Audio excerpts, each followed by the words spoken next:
Hello dears, welcome to my channel. അപ്പോൾ നമ്മളിന്ന് colour paper വെച്ചിട്ട് കുറച്ച് ഫ്ലവേഴ്സാണ് ഉണ്ടാക്കിയെടുക്കാൻ പോകുന്നത്. ഒരു ഫ്ലവർ ഉണ്ടാക്കാൻ വേണ്ടിയിട്ട് 2 കളറിലുള്ള പേപ്പറാണ് എടുത്തിട്ടുള്ളത്. അപ്പോൾ ഞാനിവിടെ എടുത്തിട്ടുള്ളത് യെല്ലോയും പിങ്കും ആണ്. കളർ പേപ്പർ തന്നെ വേണമെന്നില്ല, വൈറ്റ് പേപ്പറിലും നമുക്കിത് ചെയ്തെടുക്കാൻ പറ്റും.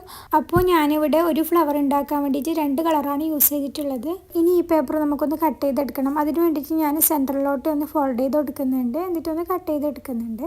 ഇനി ഈ പേപ്പർ കട്ട് ചെയ്യാനുള്ള എളുപ്പത്തിന് വേണ്ടിയിട്ട് ഒരിക്കൽ ഇതുപോലെ ഒന്ന് മടക്കി കൊടുക്കുക, എന്നിട്ട് നമുക്ക് സെൻറ്ററിലൂടെ ഒന്ന് കട്ട് ചെയ്തെടുക്കാം. ആ ഒരു മെത്തേഡിൽ തന്നെ പിങ്ക് കളർ പേപ്പറും കട്ട് ചെയ്തെടുത്തിട്ടുണ്ട്. ഇനി ആ കട്ട് ചെയ്ത പേപ്പറിൽ നിന്ന് ഓരോന്നോരോന്ന് എടുത്തിട്ടുണ്ട്. ഇനി ഈ പേപ്പർ നേരത്തെ ചെയ്തതുപോലെ സെൻറ്ററിൽ നിന്ന് ഒന്ന് മടക്കി കൊടുക്കാം.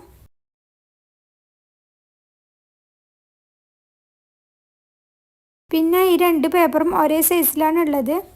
അപ്പം ഞാൻ ഈ 2 പേപ്പർ ഒരുമിച്ച് എടുത്തിട്ട് ഒന്ന് കയറ്റിയിട്ടും ഒന്ന് താത്തിയിട്ടും വെച്ച് കൊടുക്കുന്നുണ്ട്. എന്നിട്ട് ആ വരുന്ന സ്പേസിലൊന്ന് കട്ട് ചെയ്തെടുക്കുന്നുണ്ട്. അപ്പം ഞാൻ ഇതൊരു ഏകദേശം ഒരു അളവിൽ കട്ട് ചെയ്തെടുത്തതാണ്. എന്നിട്ട് പിന്നെ സ്കെയിൽ വെച്ചിട്ടൊന്ന് അളന്ന് നോക്കുന്നുണ്ട്.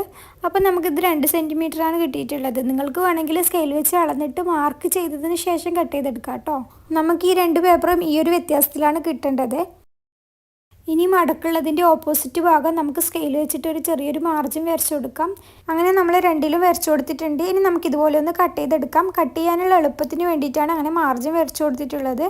ഇങ്ങനെ വരച്ചു കൊടുക്കുന്നതുകൊണ്ടുള്ള ഗുണം എന്താ വെച്ചാൽ നമുക്ക് കറക്റ്റ് അളവിൽ കട്ട് ചെയ്തെടുക്കാൻ പറ്റും. വേഗം കട്ട് ചെയ്ത് കിട്ടാൻ വേണ്ടിയിട്ടാണ് അത് നടുവേ കൂടെ ഒന്ന് മടക്കി കൊടുത്തിട്ട് കട്ട് ചെയ്ത് കൊടുക്കുന്നത്. എത്രത്തോളം ചെറുതായി കട്ട് ചെയ്യാൻ പറ്റുമോ അത്രത്തോളം ചെറുതായിട്ടൊന്ന് നമുക്ക് കട്ട് ചെയ്തെടുക്കാം. എന്നിട്ട് നമുക്കിതൊന്ന് നിവർത്തി കൊടുക്കാം. എന്നിട്ട് ആ മടക്ക് വന്ന ഭാഗത്തും കൂടി കട്ട് ചെയ്ത് കൊടുക്കാനുണ്ടാവും, അതും കൂടി ഒന്ന് കട്ട് ചെയ്തെടുക്കാം.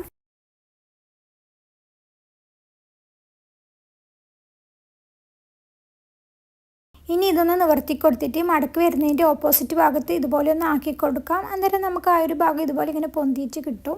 ഇനി ഈ ഒരു രീതിയിൽ തന്നെ നമുക്ക് ഒട്ടിച്ചു കൊടുക്കണം. അതിന് വേണ്ടിയിട്ട് ഞാനിവിടെ എടുത്തിട്ടുള്ളത് ഗ്ലൂ സ്റ്റിക്കാണ്. ഇതിന് പകരം ഫെവിക്കോളും യൂസ് ചെയ്യാം.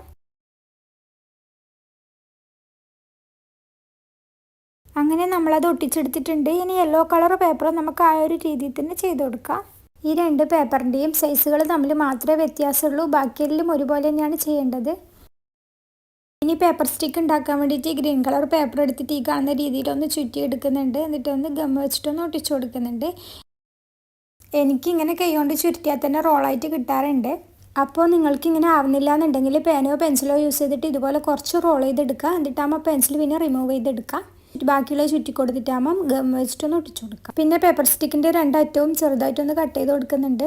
ഇനി പേപ്പർ സ്റ്റിക്കിലോട്ട് നമ്മൾ നേരത്തെ റെഡിയാക്കി വെച്ചിട്ടുള്ള പേപ്പർ നമുക്ക് ഒട്ടിച്ചു കൊടുക്കാം. ആദ്യം തന്നെ ചെറിയ സൈസിലുള്ള പേപ്പറാണ് ഒട്ടിച്ചു കൊടുക്കുന്നത്. അതിലേക്കൊന്ന് പശയാക്കി കൊടുത്തിട്ട് ഇതുപോലെ റോൾ ചെയ്തെടുക്കുന്നുണ്ട്.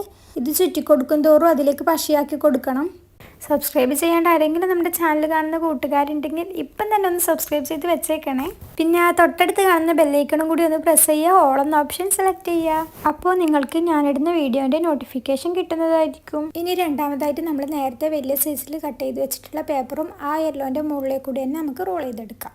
അതിലേക്കും പശാക്കി കൊടുക്കണം.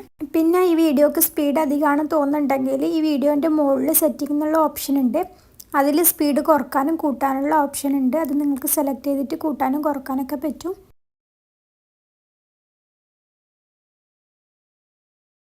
പിന്നെ പേപ്പർ സ്റ്റിക്കിന് കുറച്ചധികം നീളമായതുകൊണ്ട് ഞാനത് താഴെ നിന്നൊന്ന് കട്ട് ചെയ്ത് കൊടുക്കുന്നുണ്ട്.